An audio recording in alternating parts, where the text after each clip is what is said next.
For that wonderfully poetic introduction. I think I recognise parts of it. You're very generous. Thank you all for being here, and thank you for the invitation to not just address you, but to participate for the rest of the afternoon with you until we finish at around 5 o'clock. I'm looking forward to the lively discussion and the informative solutions. Ladies and gentlemen, in July of last year, I spoke at the McGill Summer School in the Glenties and described the 7 challenges which we face in instituting radical education reform. I'm delighted to return to that theme here today and to get the chance to expand upon the reasons why such reform is essential. I want to begin by restating what I described as the 7 challenges just over a year ago. They are, in no particular order of priority, the demographic challenge, the equality challenge, the curriculum challenge, the planning challenge, the technology challenge, the economic challenge, and finally the international challenge. Excuse me. In turning to the first one, the demographic challenge, let me just give you some facts and figures.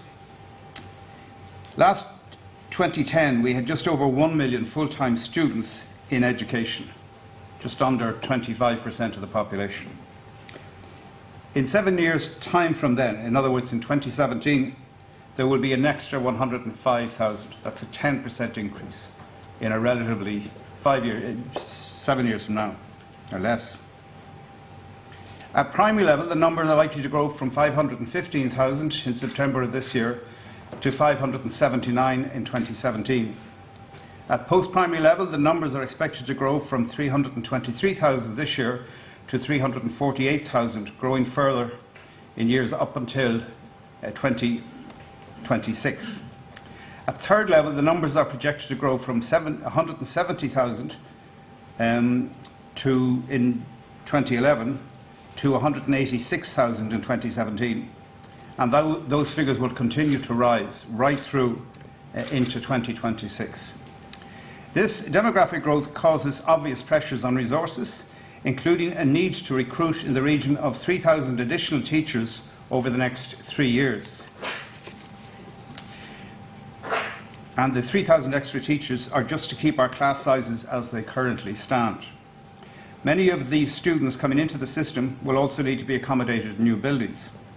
I have spoken on many occasions of my nightmare that children born this year will find themselves in 4 years' time staring into a field instead of into a schoolyard.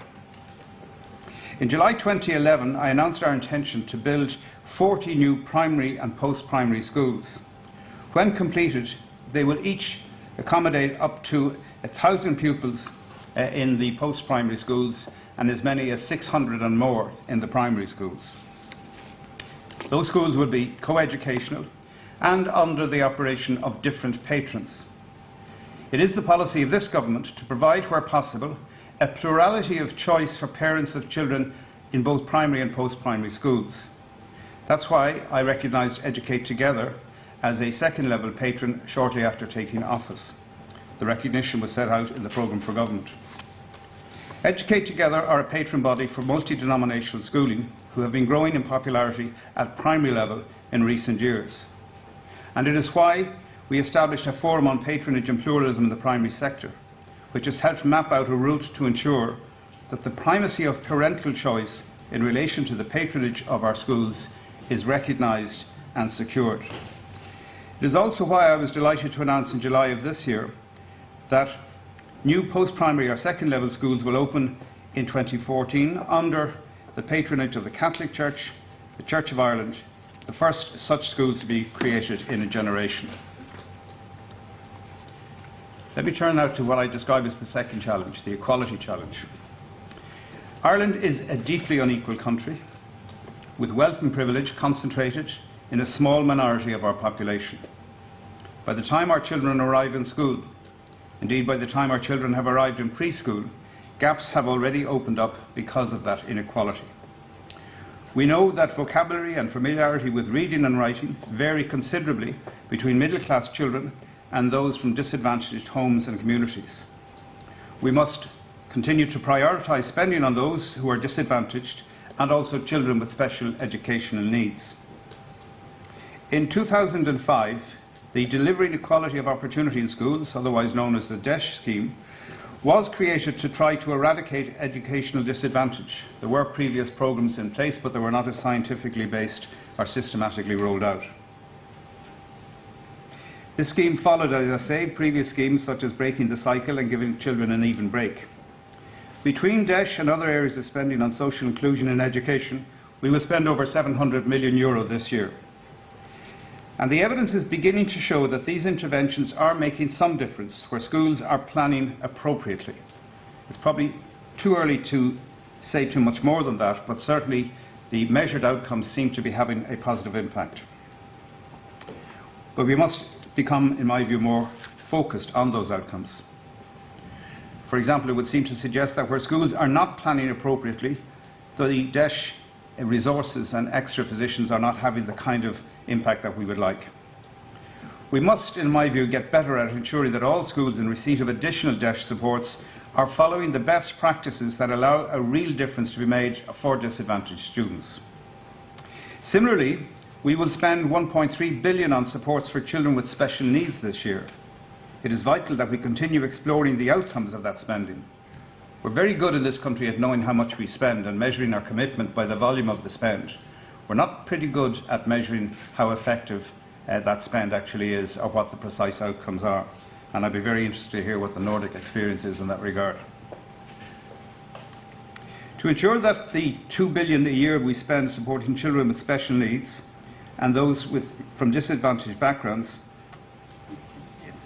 that actually allows them to live more independent lives and to break the cycle of poverty, we have to do more, in my view. The equality challenge also forces us to examine the enrolment policies of our schools. Last year, I published a discussion paper on a new regulatory framework for school enrolment, and all of the education stakeholders have responded in great detail.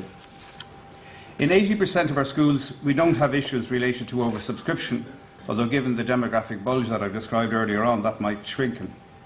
But in the remaining 20% of our schools, and I'm talking in total out of 3,300 primary schools and approximately 730 post-primary schools, in the 20% of those schools, I believe that we must regulate to ensure that children from minority backgrounds, children with special needs, and children from disadvantaged backgrounds are not discriminated against.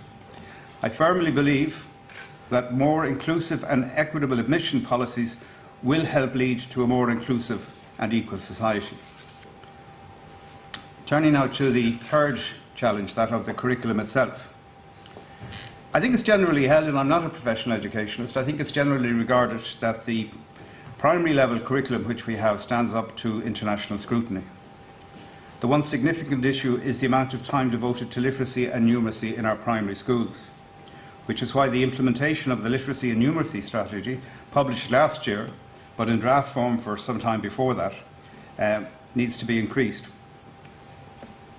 The national testing in literacy and numeracy is being implemented at 2nd class, 4th class, 6th class, and in 2nd year of post-primary school, allowing us to get a better national focus on the outcomes of literacy and numeracy strategy as a result, and also giving teachers the tools to identify students who are falling behind the national curve at an early juncture. I also believe that our training of teachers must improve, and in that regard the proposals published this month to consolidate all initial teacher education into 6 institutes of education is a vital step in this regard, considering that we currently have approximately 19 of such institutions. The number and the scale of those 19 institutions, the number and scale prevents these institutions from having the critical expertise and research capacities that we need to continue driving improvements in education. As well as initial teacher education, I have committed to finding the resources, even in these times, to ensure that continuous professional development or ongoing teacher professional training can also proceed. This continuous development is also a key element of the literacy and numeracy strategy. Students begin their educational journey in either preschool or infant classes, where most children discover the joys of learning. But, sadly in our system, by the time they get to the Leaving Certificate, most of that joy has been replaced by a stressful race for college entry.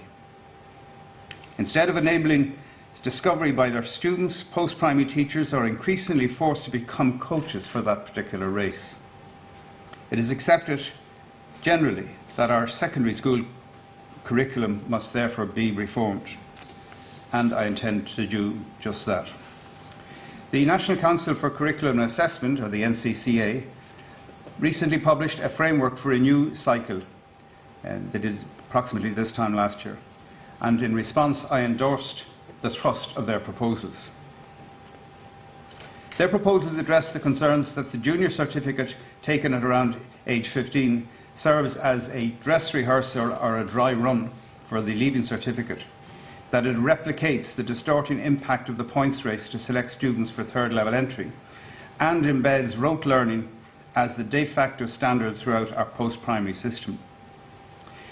A new junior cycle will begin in our schools in September 2014, and I look forward to seeing further detail of these proposals emerge in the coming months.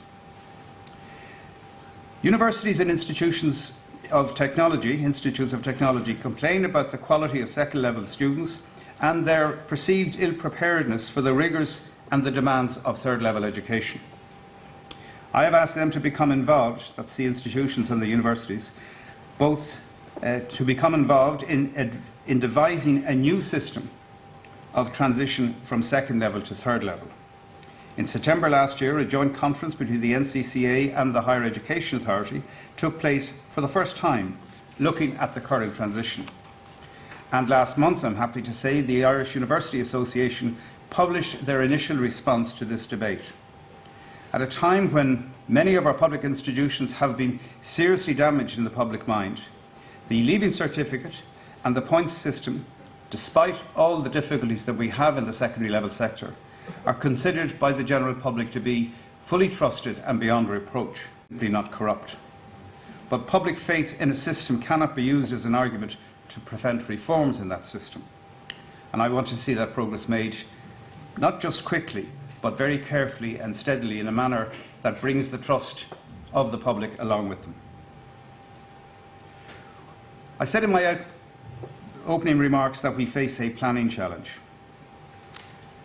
As you've already heard, almost 1 million Irish people are involved in full-time education. Those 1 million learners are spread across 4,000 schools, colleges, centres of education and universities. Until recently, we had no effective way of predicting where demand would arise in our school system or of knowing where our future pupils lived.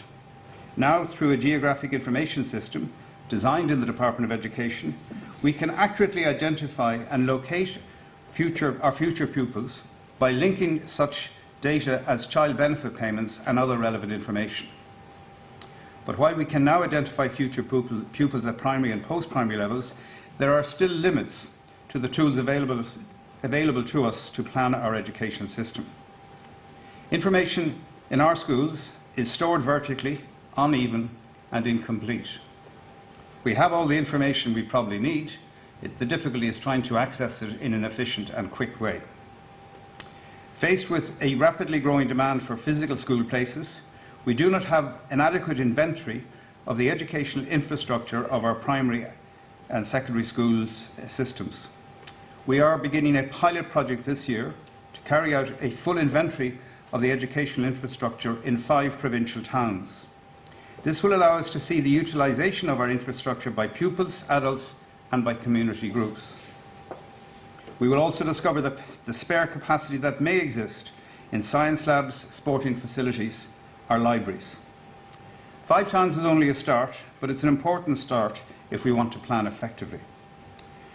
The other element we need to complement the infrastructural database is a learners database. A database that allows us to see the progression of individual pupils through all levels of our education system, as well as drilling into their socioeconomic groups and measuring the outcomes to which I referred earlier. This year, we are rolling out a replacement post-primary online database, ensuring that we continue tracking all post-primary pupils. Once this is complete, we can look at the possibility of a complementary system at primary level. And that brings me to the technology challenge which we face. Just as the arrival of the Gutenberg press in Europe fundamentally transformed global literacy levels, technology now stands to provide us with a new Gutenberg moment. I believe we are at a tipping point in relation to the use of technology in our education system. Technology, as you all know, already informs our work, but we really have no overall idea as to how it will transform our work. Most of the use of technology in our classrooms to date has been using one tool to replace another. The use of whiteboards, while representing a technological advance, has in most cases simply been seen as blackboard-based teaching becoming whiteboard-based teaching. Indeed, the very name of the whiteboard is in itself designed to reassure the conservatism of the classroom. Communications Minister Pat Rabbitte and I have committed to rolling out high-speed broadband to all 730 post-primary schools in Ireland by September 2014. And the first 200 of those are connected up this year, and the remaining will be done in the next 2 years. Putting the infrastructure in place can allow our classrooms to be literally transformed. As part of the reforming curriculum, I've spoken about the possibilities presented by e-portfolios, for example. I hope that using e-portfolios as part of the teaching, learning and assessment process can both help us transform the educational outcomes of our curriculum and also transform the creative and technological skills of our students. The other immediate challenge is the question of moving from one computer per classroom to one device per student. Some of our schools have taken this leap themselves, and I congratulate them on that. I would like to encourage schools to consider further approaches, and I've asked the department to report to me on the extent of progress in this area. Work will have to continue in the coming months to develop a framework for this progress to continue. Let me turn now to something that we will be concentrated on for the rest of the months of this year, and that's the economic challenge. I spent considerable time repeating our economic reality to education audiences over the last 12 months, often to a chorus of considerable criticism. But the current economic reality and the impacts of that reality on the education sector simply cannot be ignored. A decade and a half ago, 19% of exchequer spending was on education, compared to 21% on health and 22% on social welfare. Today, the share of exchequer spending on education has dropped to 16%, while health and social welfare spending have increased to 26% and 40% respectively. This shift in spending and reduced share of expenditure on education has taken place without any meaningful discourse about our national priorities. How much we invest in education, how the cost of meeting the exploding demographic numbers can be met, and what outcomes we really want from this state investment are all economic matters. We must explore the returns to the taxpayer from properly planned investment in education. Such investment can deliver, economic growth in a rapidly globalising economy. Equally important is the return to individuals from that economic investment. I'm not only talking about providing skills for employment, but also preparing citizens to participate in a democracy. Such investment can deliver a much more equal society, liberating families and communities from structural disadvantage and the blight of intergenerational poverty. And more equal societies see reduced rates of crime, improved general levels of health, and the other social ills which have enormous economic costs.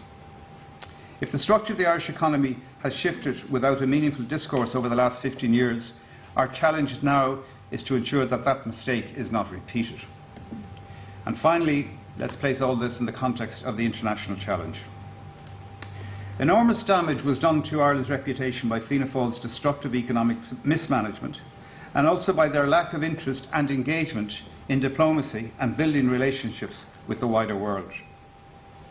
As Taoiseach Minister for Foreign Affairs, Eamon Gilmore has taken the lead over the last 18 months in rebuilding our relationships. That is a job for all the government, and we are making progress. As we work our way towards recovery, education, I believe, has a central role to play in this task. Historically, one of the primary attractions drawing multinational investment to Ireland has been our highly educated workforce. Concerns have been raised recently that not enough students are taking the STEM subjects, science, technology, engineering and maths.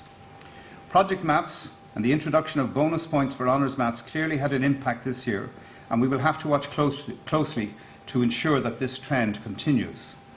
We must give credit to my predecessors who pushed ahead with the introduction of Project Maths and the introduction of bonus points for Honours Maths. I have spoken earlier about technology, but there is more work to be done on science and engineering. Curriculum reform will continue to help in this space, but we also need an integrated approach involving the Higher Education Authority, third-level institutions, the Leaving Cert and the CAO system to develop real capacity in the STEM areas. Ireland, with a population of 4.5 million, has 7 universities ranked within the top 500 of the approximately 15,000 universities worldwide. We need to constantly seek new avenues within which we can promote this achievement. Structurally, contact between Irish and Chinese universities has been developing in recent years and will remain a key target. Access to the Indian third-level sector for Irish universities has proven more problematic and will, I believe, need other approaches. Similarly, I have previously spoken of the need for a separate Latin American strategy, and we will develop this over the coming months. The promotion of Ireland as a place of scholarly excellence will begin to help repair our international reputation. This will obviously attract international lecturers and students to Ireland and help generate additional income for our colleges. It also has the potential, in my view, to create a new generation of international ambassadors with a positive experience of their time in Ireland. A generation who themselves will have enhanced our cultural institutions with their contributions and their own cultural diversity. As we look towards the Irish presidency of the European Union next year, the international challenges will obviously increase. So will the benefits of genuine international engagement. So why reform? These are the 7 challenges I believe that we face in reforming our education system, and they all have to be dealt with in the same time and in the same space. Today I want to use the theme of challenges and reform to go a little further and to explore why reform is necessary, and also to look at what the future we can imagine if we in fact embrace a reformist agenda. The need for reform is rooted in a belief that better days lie ahead. I have spoken on occasions about the lessons that we can learn from our neighbour Britain in the 1940s. At the darkest hour in their history, when they were confronting Nazi Germany on their own and America had yet to enter the war, they were already planning for a future that laid the foundations for both their educational system and their National Health Service. From the ashes, indeed, of World War II rose the modern welfare state. Proof positive, in my view, that crises present enormous opportunities to consider transformative change. But our motivation for such change must be informed by a compelling belief that indeed better days do lie ahead for us, a belief that we can and will regain our economic sovereignty. When that time comes, we must ensure that we have already begun making the real difference to the lives of all of our people. Quite simply stated, we must look towards a new and a better economy, an economy more focused on growth and sustainability than the boom and bust of the past. A small open economy at the heart of Europe with an active belief that our economy should be used for social good. And I sincerely hold the view that education must drive that idea of a new economy. The creation of Solus will provide us with a body that can properly control the policy and funding of a consolidated further education and training sector, replacing what was known as FOSS. Education committees, to create all 33 of them, to create 16 new local education and training boards, will see that policy and funding put into practice. If we genuinely want a new and vibrant economy, we must put an end to the idea that further education and training are only for those who miss out on higher education. Instead, all our people must see relevant opportunities in further education and training, addressing the actual employment needs of our economy, as well as key areas such as adult literacy and apprenticeships. The Solus Action Plan is due to be published fairly soon, while the legislation for both Solus and the Education and Training Boards will be introduced in the Iraq this coming session. Those structural changes must be supported by active intervention by the education sector in the labour market and the economy. €20 million has been secured to provide an extra 6,500 training places this year through the new Labour Market Education and Training Fund, which will be rolled out quite shortly. In the creation of a new economy, it's worth repeating the investment the state continues to make in school buildings is of huge importance to the local economy. Over the next 4 years, we will spend €2.25 billion on our capital programme. This investment will provide better quality school places for our children, while also investing in the local economy.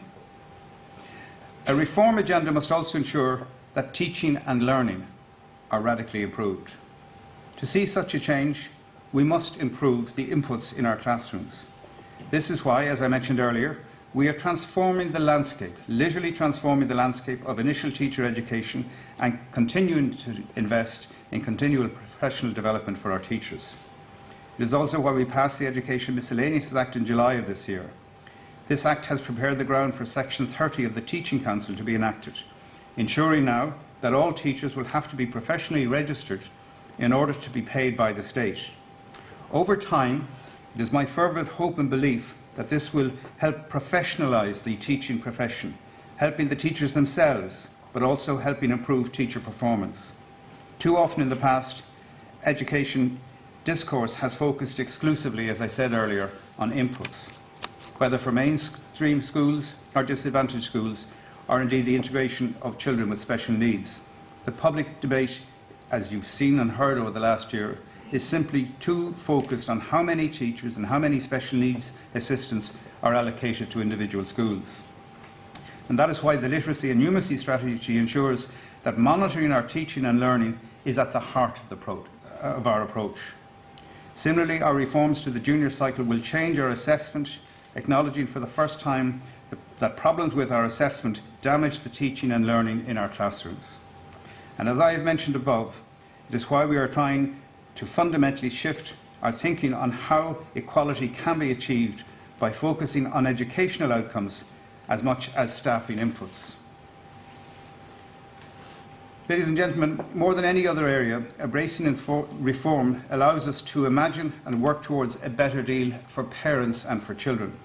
Today, students demand our respect and deserve a voice in the education sector. That is why I have included the Irish Second Level Students' Union as a critical voice in the proposed reforms on education. This is why during the Forum on Patronage and Pluralism, Minister for Youth Affairs Francis Fitzgerald helped ensure that consultation with young people, the very consumers of the education experience, were part of the process of consultation.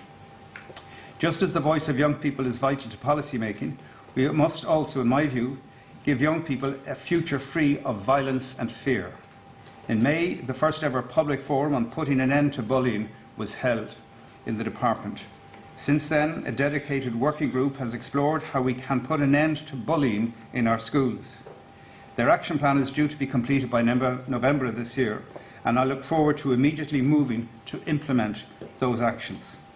A better deal for parents also means ensuring that their voice is heard in education. That idea, the idea of parental choice and control, is the idea that underlined the creation of the Forum of Patronage and Pluralism.